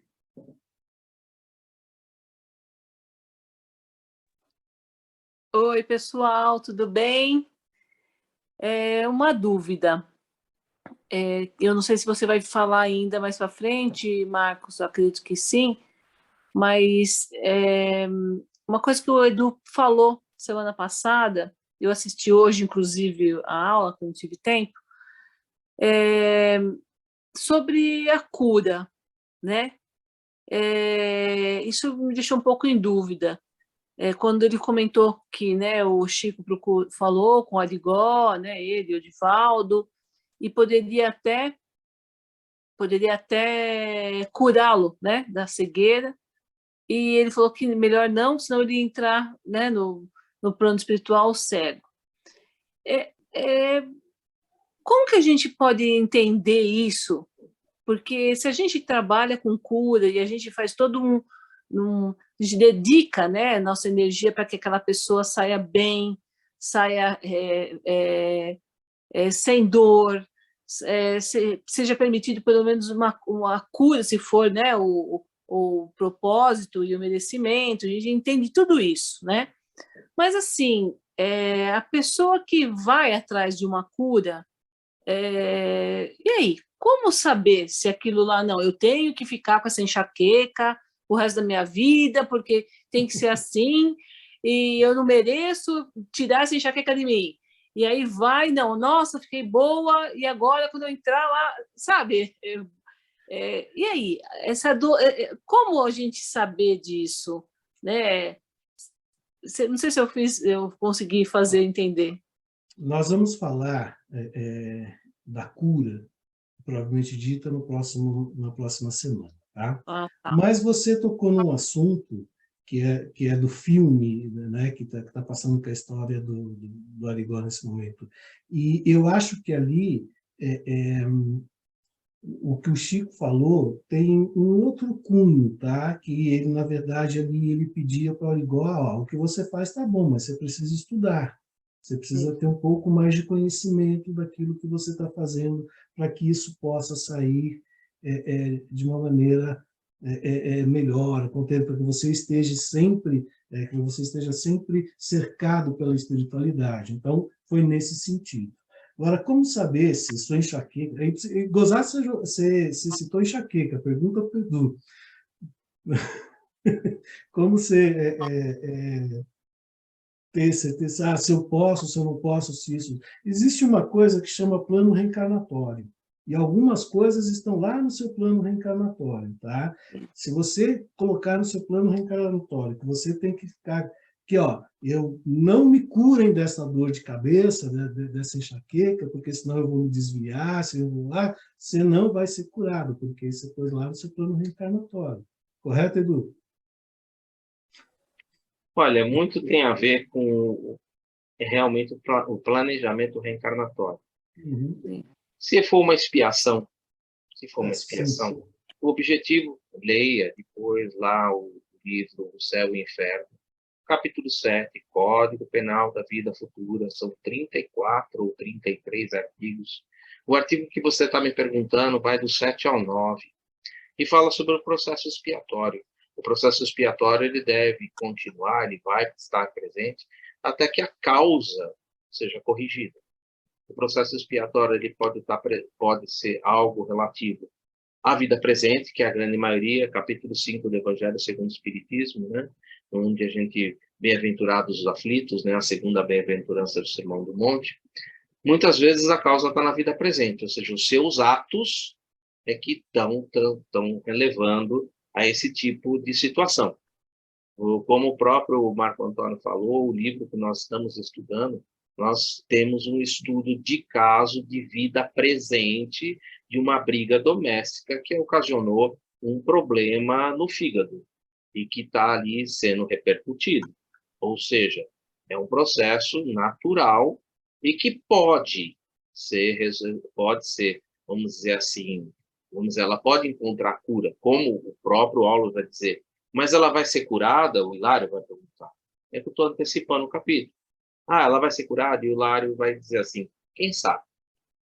Por quê? Porque depende dela. Depende dela não ter novamente essa causa que levou a esse efeito. Agora, você pode procurar uma cura, um médium, por exemplo, como o Arigó, o exemplo que o Chico quis dar, é o seguinte, olha, eu tenho que passar por um processo expiatório, que nem o do Chico, que tinha problema visual. E que esse processo expiatório iria ali edificar nele realmente algo que foi relativo a causas anteriores, em que ele usou de maneiras incorretas e aquilo tinha repercutido no seu aparelho somático, no corpo físico. O corpo físico é o órgão depurador do espírito. Por ser um órgão depurador do espírito, ele iria passar a existência toda dele carregando essa falha, essa mazela que ele tinha provocado numa encarnação anterior e que, quando ele retornasse ao mundo espiritual, ele deixaria no corpo físico esse problema que ele havia vencido e retornaria para o mundo espiritual totalmente sem nenhum problema visual. Agora, se ele aborta isso, se ele tira isso do caminho dele, ele posterga isso mais lá para frente. Ele simplesmente é como se eu dissesse assim, olha, a carga está muito grande, pai, não dá para ser agora. Tudo bem, a gente posterga para a próxima. Então, retira, ele poderia ter retirado ali e postergado para uma próxima, mas ele precisaria cumprir aquele processo porque o perispírito dele carregava aquela mazela. E a única forma de você retirar essas marcas do perispírito, que são reflexos do corpo mental, é você utilizar do corpo físico como um mata-borrão, como se fosse uma forma de você depurar o teu perispírito. Então, você vai depurar o teu perispírito para retornar. Não, assim, isso daí eu entendi, mas, tipo, o Chico manjava, né? Ele sabia se esse problema... Por isso mesmo que ele falou para o Arigó, deixa do jeito que está. Sim, sim. Eu preciso depurar nesse corpo físico para me retornar ao mundo espiritual sem carregar nenhum problema. Eu vou deixar tudo no corpo físico. Agora, se você, Arigó, tirar isso aqui agora, quando eu retornar no mundo espiritual, vai existir ainda esse processo, que eu vou precisar, numa nova encarnação, terminar essa experiência. Eu vou só estar postergando. Então, isso acontece com certa naturalidade. Inclusive, eu coloquei um vídeo do nosso irmão lá, como é que era o nome dele? Do vídeo que eu coloquei, é o do... Ai, gente, faz um tempo que eu coloquei esse vídeo no grupo do nosso irmão lá de Roraima, Jorge Elahá, do Jorge Elahá, que falava exatamente sobre esse processo. Ele contava, inclusive, uma história de um livro, eu não lembro o nome do livro, mas está no capítulo 18, eu vou voltar à tona. A gente vai trabalhar de novo nisso no capítulo 18, tá? Por isso que eu coloquei o vídeo. Como eu coloquei no anterior, não foi de graça. A gente vai voltar a estudar isso no capítulo 18, porque Aulus vai tocar nesse assunto. Ele vai falar sobre essa cura. Falou, não, curar pode, só que você está postergando, porque são experiências que você precisa vivenciar.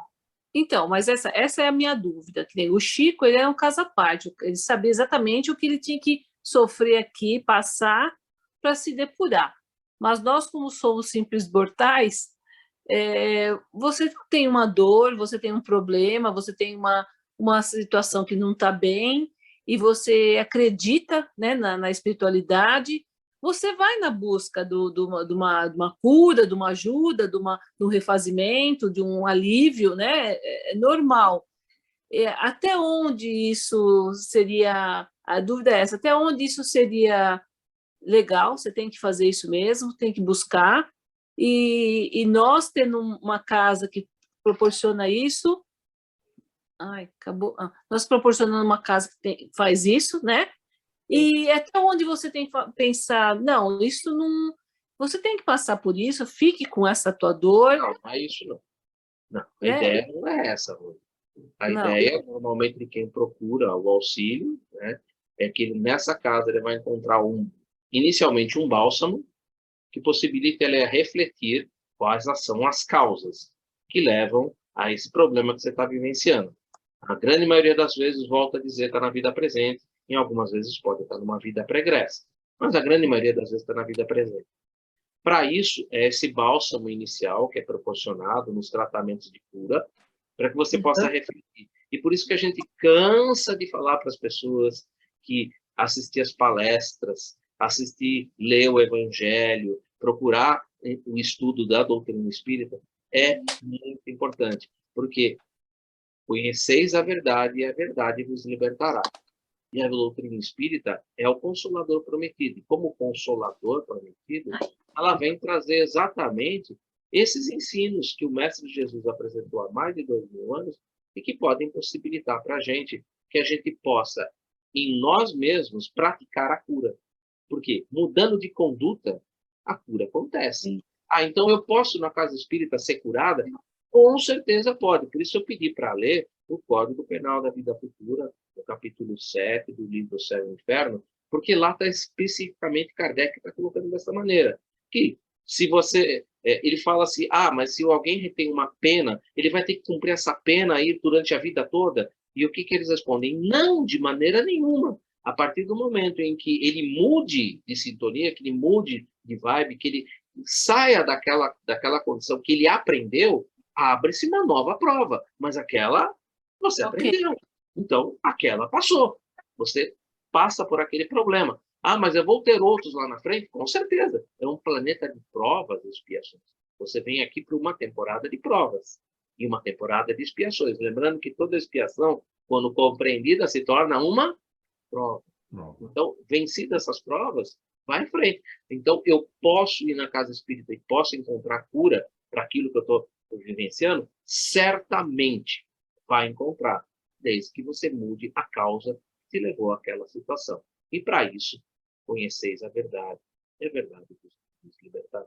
Posso fazer só o tratamento? Posso. Vou ter bálsamo, consolador, mas curar mesmo, mudança de conduta. Estou com um problema no meu pulmão. Se você fuma, a causa está aí. Então, você pode ir no centro espírita, receber um bálsamo, receber a palavra amiga, receber as instruções de como você mudar a causa que está te causando isso. E pode até encontrar a cura. Pode até chegar à cura. E até, mesmo que não tenha-se a cura, passar por aquele período de uma forma mais tranquila.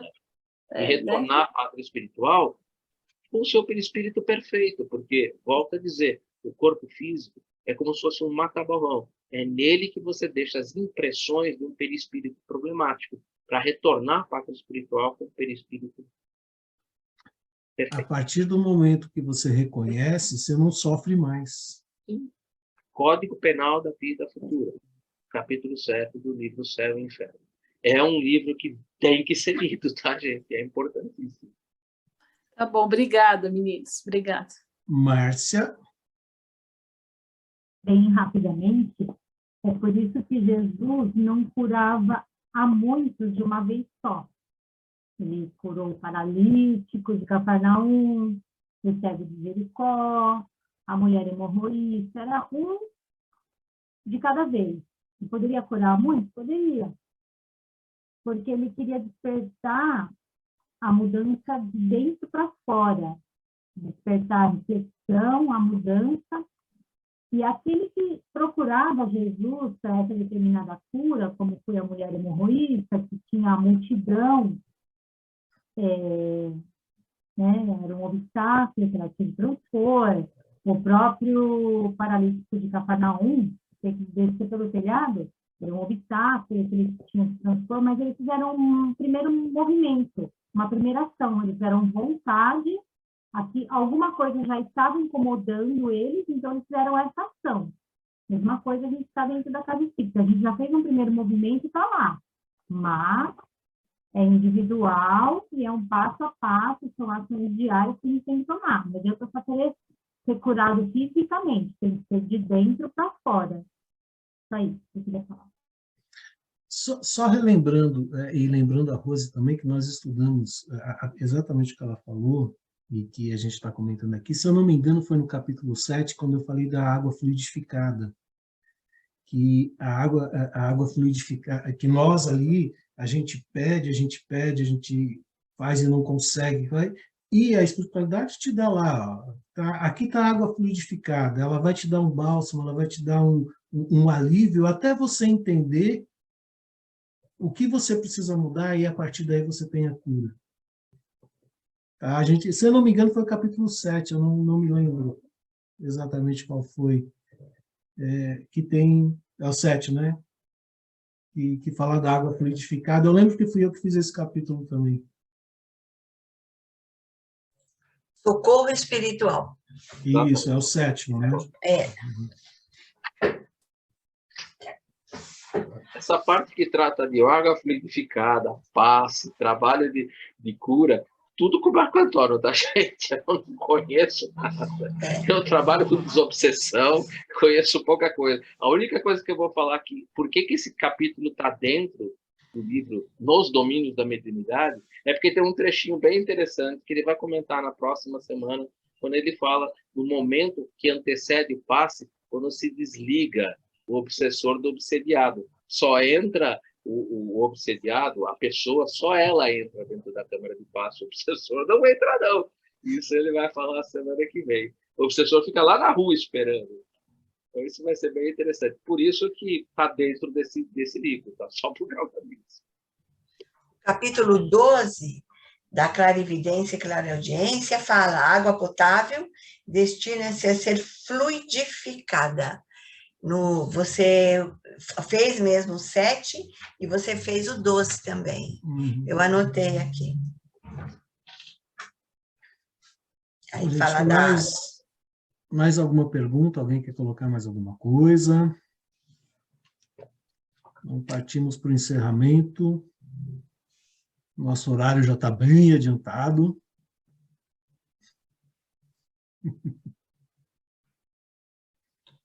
Posso Mas fazer? fique à vontade. Quer fazer eu vou fazer, adivinha que dia é hoje? Adivinha o que eu vou fazer? São Francisco de Assis. Oração de São Francisco de Assis, né? Porque hoje é 4 de outubro. E, aliás, hoje é 4? Hoje é 4. Vamos lá, inspira profundamente toda a alegria, toda a paz que nós aprendemos que devemos ter nessa reunião, né, nesse momento de estudo que nos une ao plano maior, né? E dizemos: Senhor, fazei de mim um instrumento de vossa paz. Onde houver ódio, que eu leve o amor. Onde houver ofensa, que eu leve o perdão. Onde houver discórdia, que eu leve a união. Onde houver dúvida, que eu leve a fé. Onde houver erro, que eu leve a verdade. Onde houver desespero, que eu leve a esperança. E onde houver tristeza, Jesus, que eu leve a alegria.